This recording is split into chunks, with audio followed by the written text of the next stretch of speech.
Broskis, super welcome to yet another video where I showcase my wishlist, some of the most brutal and best games from my wishlist that should end up on yours. Now I simply can't hold it in anymore, so let's just freaking go.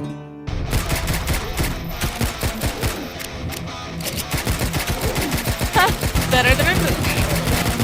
Starting the video off is my secret freaking love for animals. Yep, you heard that right. But it's a secret, so let's keep it like that, okay? Now, Hellslinger is a masterpiece on 2 legs, or 4, I'm actually not 100% sure. What I am sure of though, is that it is a boomer shooter created in the GC Doom engine, which is a modified version of the original Doom engine, developed by Hellworks team and published by Hellforge Studios, which in itself is a seal of mother-flipping quality when it comes to amazing experiences in the commercial world of GZ Doom games. GC Doom, GZ Doom... Now what is it that sets this bad furry apart from the rest is the fact that it has multiple playable characters, where they all change the game quite drastically. With a unique set of powers and weapons, it feels like playing different games depending on whichever character you actually pick. And then the actual fact that it is expertly crafted, from the enemy design and their variety, to the level design and its secrets, secret arenas and combat arenas, to the weapons and how fluid and fun the combat feels. Yeah, it's definitely one to keep an eye on, no matter if you're secretly in love with pets or not. Now the game currently has a rather old demo up, but no matter the demo's age, it's a fun one that will take you about an hour to finish and lets you play with 2 of the characters in 2 lengthy levels, loaded with everything that I mentioned above.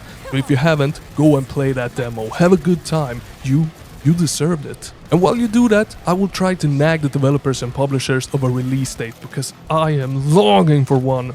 Oof, just about now. Want some more?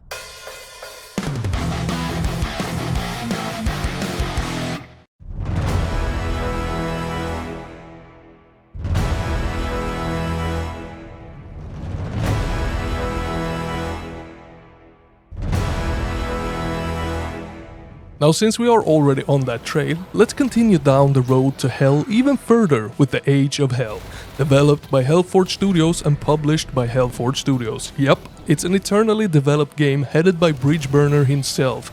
He's a pretty cool lad, if I may say so myself. Now, in the Age of Hell, you are the Crusader, the last member of an ancient order of holy warriors pledged to defend the mortal plane against horrors from the abyss.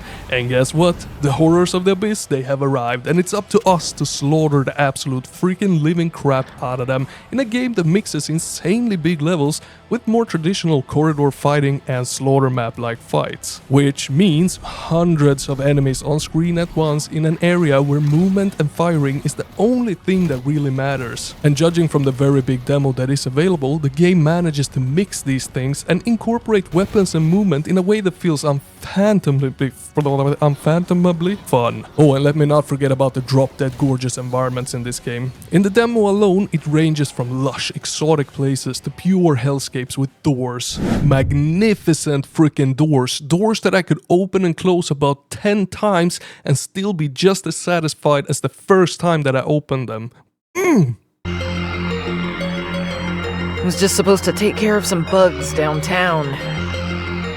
Well, looky here, my broskis, we have another indie boomer shooter, another fantastic indie boomer shooter called The Last Exterminator, developed by Ironwork Games, which mostly, if not only, consists of one solo developer, which is also a really cool guy. Now this one, compared to the prior 2, is running on a home-built engine, one that I would say represents the PlayStation 2 era of graphical style, and The Last Exterminator, I would say plays a lot like one would imagine a respin of Duke Nukem would play like. And that, my friends, is a very good combination, almost like Duke Nukem Forever that we never got. Now in The Last Exterminator, you are an exterminator. You kill things for a living, and when a hostile invasion of alien cockroaches rocks your city, you've got one job to do, and that job is to cleanse your once beautiful earth from the vermin. Now all 3 of the games that I have mentioned so far I have previously covered on the channel. I will leave the links to all 3 of them in the pinned comment if you want to see and hear even more about them, which I personally definitely think that you should after you finish watching this video, because I got some more surprises lined up for you that you don't want to miss, trust me.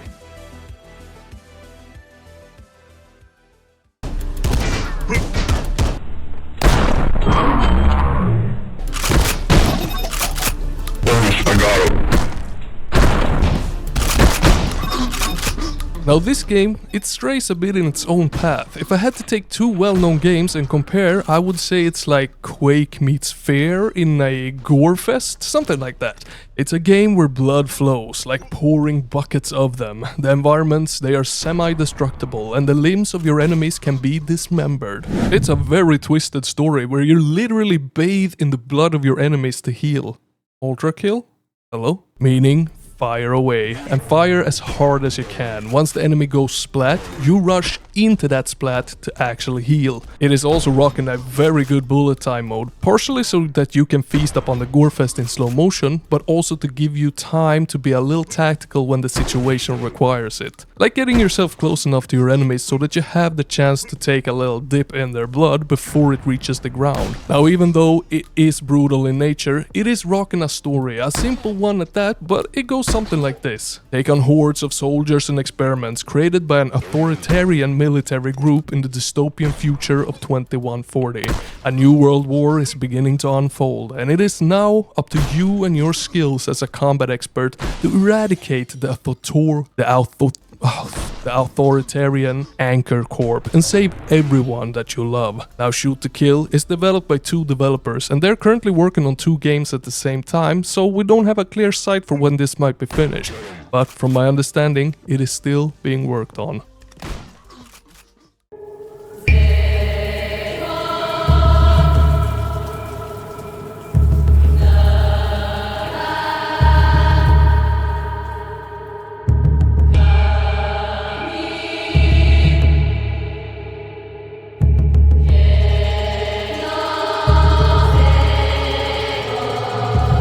Now this might be the most impressive solo-developed multiplayer FPS ever created. Developed by Doku Games and brought to the spotlight by its unique design, extremely well-polished animations and unique gameplay. Out of Action, my broskis had a playtest running for a while, and I have to be honest and say that multiplayer games isn't my first choice. But after I gave this game a spin, I was mighty impressed, and I can easily see myself pouring a good number of hours into it when it drops sometime in 2025. But what really baffled me, apart from what I mentioned at the start, is how deep the systems in this game go. In the loadout section, the combinations of weapons and skills were near endless, and each and every skill or weapon plays such a different role in this game. I don't think it's ever been more true that you can play the game how you like to play it. If you tweak your character and its loadout to your style, I'm talking shotguns, katanas, rifles, revolvers, snipers, going invisible, seeing through walls, sliding, rolling, double jumping, and yeah, you can go on forever. And all of this can of course be combined to also create the ultimate team to annihilate the rest. But none of all these mechanics are clear as day, and nothing felt more overpowered than the rest, so it is up to you and your skills and a whole lot of experimenting to find just the right build for you, which is pretty damn awesome.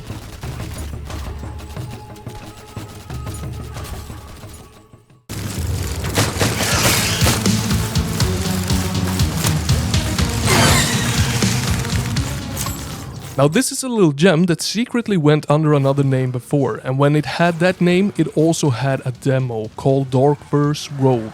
So technically I have played a bit of this one before, but from the looks of it in the new trailer, a lot of things have changed for the better, and I did actually play the latest playtest, and a lot of things have changed for the better. A whole lot of things. And don't get me wrong, it was actually great as it was, but now it's phenomenal. It is so bloody good. It is one of the best roguelites that I've played in a very long time, and I've played a few good ones, but this is something special. Now in many ways this is your standard roguelite, but in the new playtest there's new permanent upgrades. You start off with your sword and you enter procedurally generated mazes, which sounds pretty basic at first, but the combat and the environment is where it really gets fun. There is a vast variety of alien and human-made guns, and the combat really requires you to rhythmically kill everything.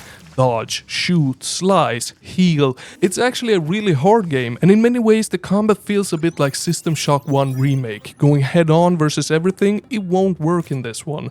And then the sci-fi bio-horror environments, well, they're actually easy to navigate, but they hold plenty of secrets, plenty of unlocks, plenty of nooks and tweaks and crooks and flukes to make it super interesting and fun to actually explore each and every room in this maze. So yeah, It is a good challenge, but a damn fun one and gorgeous one at that, and I cannot freaking wait for this one to drop sometime in 2025.